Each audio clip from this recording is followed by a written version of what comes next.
আসসালামুআলাইকুম বন্ধুরা, কেমন আছেন সবাই? নিশ্চয়ই ভালো। টেক সলিউশন বাড়ির পক্ষ থেকে আন্তরিক শুভেচ্ছা অভিনন্দন। লাস্ট ভিডিওতে আমি আমার হ্যান্ডসেট ইনফিনিক্স স্মার্ট 3 প্লাসের আনবক্সিং দেখিয়েছিলাম। আজকে আমি এটা ফুল রিভিউ নিয়ে আসছি। এটাই আমার ফার্স্ট রিভিউ আমার চ্যানেলে। আশা করি ভুল ত্রুটি যেগুলো হবে ক্ষমা দৃষ্টিতে দেখবেন, এবং কারো যদি প্রশ্ন থাকে অবশ্যই কমেন্ট সেকশনে করবেন। তো চলুন শুরু করা যাক। তো এটা হলো ইনফিনিক্স স্মার্ট 3 এর বক্স। এটাই মূলত বক্স হিসেবে দেওয়া হয় এই ফোনটি।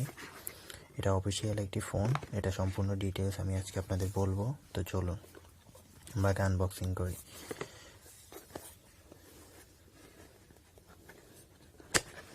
তো প্যাকেটটা প্রথমে খুললে যা পাওয়া যাবে, প্রথমে পাওয়া যাচ্ছে একটি ফোন।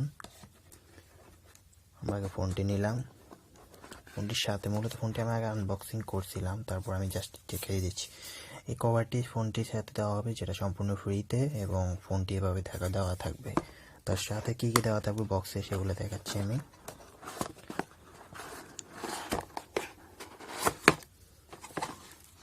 তো দেখুন, বক্সের সাথে আপনি পাবেন চার্জার। এই চার্জারটি, যার অ্যাম্পিয়ার হচ্ছে 1.2, মোটামুটি ভালোই চার্জের জন্য।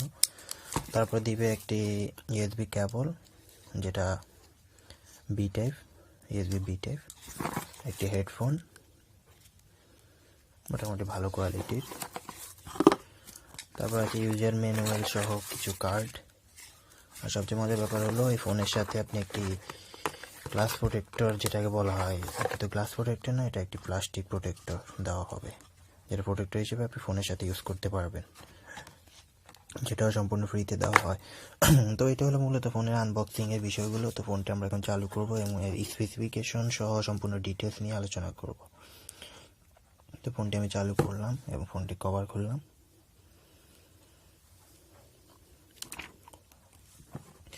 তো ফোনটির বিষয় নিয়ে সকল বিস্তারিত আমি আপনাদের বলবো। ফোনটি মূলত যেসব ক্যামেরা রিভিউ সহ সেগুলো যদি আমি আপনাদের শর্টকাটে বলতে চাই, তাহলে ফোনের ব্যাকে যদি আমরা যাই, দেখতে পাচ্ছেন ফোনটি মূলত র্যাম রোম হচ্ছে 2GB বাই 32GB, যেটা আপনি 2GB র্যাম এবং 32GB রোম পাবেন। 4G কানেক্টিভিটি রয়েছে দুটো সিমেই। ব্যাটারি হিসেবে রয়েছে 3500 মেগা ব্যাটারি। এছাড়া আপনি ক্যামেরা হিসেবে ফ্রন্ট ক্যামেরা পাবেন 8 মেগাপিক্সেল, এবং রেয়ার ক্যামেরা, পিছনের ক্যামেরার মধ্যে পাবেন 13, 2 ও QVGA ক্যামেরা।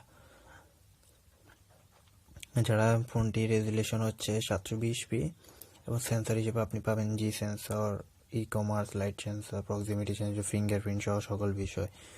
ফোনটির ওয়াটার ডট ডিসপ্লে রয়েছে এবং 3টি ক্যামেরা রয়েছে। তো চলুন আমরা সব দেখছি। তো দেখুন, ফোনটি এই হলো ফোন, সম্পূর্ণ ডিটেলস। ফোনটি যদি লক খোলা হয় তো ফোনটি ঠিক থাকবে এরকম। দেখুন স্টার্টিং।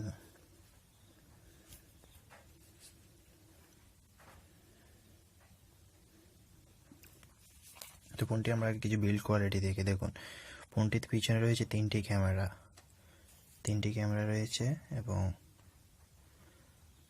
একটি এলইডি ফ্ল্যাশ রয়েছে। এছাড়া পিছনে রয়েছে ফিঙ্গারপ্রিন্ট। নিচে রয়েছে USB B port, headphone jack এবং বক্স।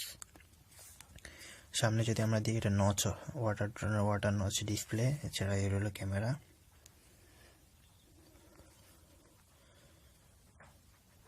তো দেখুন, এই হলো ফোনটি বিল্ড কোয়ালিটি মোটামুটি ভালোই। ফোনটি যদি আপনার সেটিংসে যাই, সেক্ষেত্রে আমরা সেটিংসে সকল ডিটেলস পেয়ে যাব। তো দেখুন, ফোনটি আপডেট অলরেডি করা আছে, আপডেটেড সেট। এখান থেকে যদি আমরা সিস্টেম আপডেটে ক্লিক করি, সেখানে আমরা সব পাবো। এরপরে অ্যাবাউট ফোনে গেলাম, ডিভাইস ইনফরমেশন। ফোনটিতে মূলত 2 GHz সিপিইউ ফ্রিকোয়েন্সি রয়েছে এবং 4টি ইউনিট রয়েছে। ফোনটির রেজুলেশন দেখতে পাচ্ছেন 720। তো এই হলো ডিভাইসটির মডেল হচ্ছে ইনফিনিক্স 3 প্লাস। এবার এগুলো ক্যামেরা রিভিউ মোটামুটি আমার কাছে যেমন হয়েছে, এভারেজ কোয়ালিটি হিসেবে প্রাইস অনুযায়ী খুব ভালোই পারফরমেন্স দেয়। এছাড়া ব্যাটারি মোটামুটি ভালোই। আর সবচেয়ে বড় ব্যাপার হলো এখানে ক্যামেরা স্টাইলিশ। ফোনটি আপনি খুব কম প্রাইসে পাবেন, বাট আপনার বিল্ড কোয়ালিটি দেখে মনে হবে এটা অনেক হাই প্রাইস। তো দেখুন, এটার সমস্ত বিষয়গুলো, এটা তেমন কিছু দেখানো বলতে নেই। এখানে ডিসপ্লে কোয়ালিটি মোটামুটি একটু নর্মাল, আর ক্যামেরা অ্যাভারেজ লেভেলে মোটামুটি ভালো, যে প্রাইসের মধ্যে দেওয়া আছে এটা খুবই ভালো। তো এখন এর প্রাইস নিয়ে কথা বলি। এটার প্রাইস মূলত 11,500 টাকা অফিসিয়াল প্রাইস। এটা আপনি অফিসিয়ালভাবে কিনতে পারবেন এবং অফিসিয়াল ডাটাবেস। মূলত আমি এটা অফারে কিনেছিলাম, অফারে কেনার কারণে এটার দাম প্রায় 5,500 টাকার মতো পড়েছিল, যেটা আমি ফুল অফারে কিনেছিলাম। তো এটা হলো ফোনের স্পেসিফিকেশন। ফোন নিয়ে তেমন বলার কিছু নেই, ফোনের রিভিউ আপনারা নিজেরাই বুঝতে পারবেন। ফোনে তেমন স্পেসিফিকেশন কিছু নেই, ফোনে ক্যামেরা হিসেবে যা যা দেওয়া আছে সব তো বলাই হলো। ফোন বিল্ড কোয়ালিটি আমি যতটুকু ইউজ করছি মোটামুটি হিউজ পরিমাণ ভালোই আমার কাছে লাগছে। স্পিড থেকে শুরু করে চার্জিং মোটামুটি অনেক ভালোই, প্রাইস অনুযায়ী ফোনটি অনেক ভালো এবং ফোনটি অনেক স্টাইলিশ, যেটা আমার খুব ভালো লাগছে। ফোনটির ফিঙ্গারপ্রিন্ট অনেক ফাস্ট, যদি আমরা দেখি এই হলো ফিঙ্গারপ্রিন্ট, দেখুন খুলে গেল। ফিঙ্গারপ্রিন্ট সেন্সর খুবই ফাস্ট এবং ফোনটি ডিসপ্লে মোটামুটি ভালোই ক্লিয়ার আছে, ব্রাইটনেসটা যদি বাড়ানো হয় সেক্ষেত্রে। তো নেটওয়ার্ক স্পিডে শুরু করে এবং দুটো সিমে 4G চালানো যায়, এটা হলো সবচেয়ে ভালো বিষয়। এগুলো হলো ফোনের স্পেসিফিকেশন। কারো যদি কোনো প্রশ্ন থাকে কমেন্ট সেকশনে জানাবেন। ভালো থাকুন, ভিডিওটি ভালো লাগলে লাইক দিবেন, বন্ধুদের মাঝে শেয়ার করবেন। আর এই মোবাইলটি নিয়ে কারো কোনো রিভিউ বা কোনো প্রশ্ন থাকলে অবশ্যই আমাকে জানাবেন।